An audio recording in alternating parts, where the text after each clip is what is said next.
Hi, I'm Old Sneelock. Welcome to another episode of Old Sneelock's Workshop.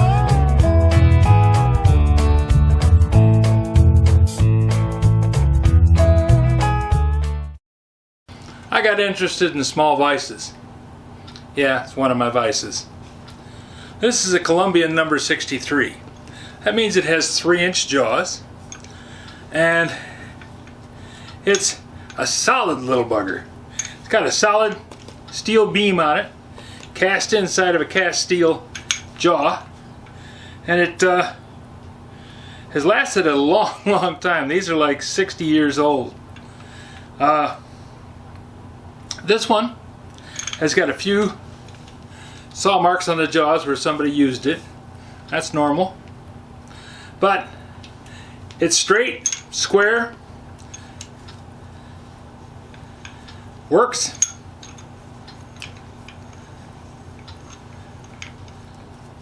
Has a swivel base on it.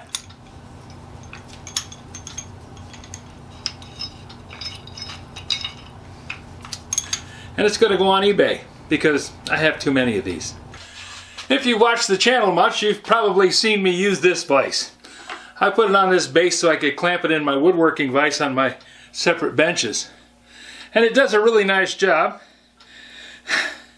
But when I was fixing this one, I ran across the Columbian. And I thought, well, it'd be nice to have two in case something's wrong with this one. Well, there wasn't anything wrong with this one. It works just fine. So I got this one finished first, and then I finished up the squaring up and straightening up the Columbian and got it painted, and then it sat under the bench. It's been under the bench now about 3 years. It's a nice little vise.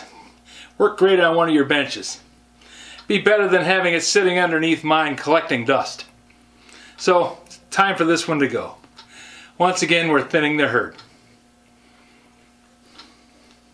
If you're interested, I'm going to have it listed on eBay. I'll put a link in the description that'll take you to the auction site. Good luck. If you have any suggestions for a new video, questions about today's video, or any of the other videos on the channel, just drop a note in the comments. You know I read them all. Thanks for watching.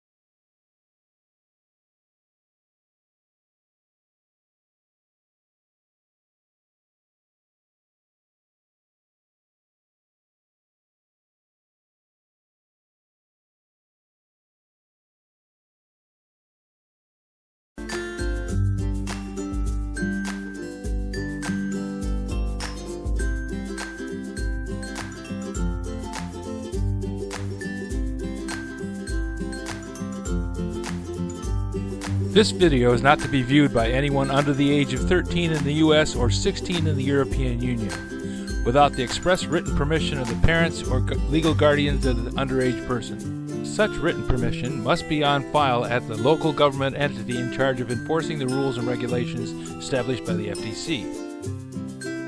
Anyone violating these terms is admitting by default that they hold harmless the owners and operators of this channel. Any and all questions should be addressed to your local branch of the FTC.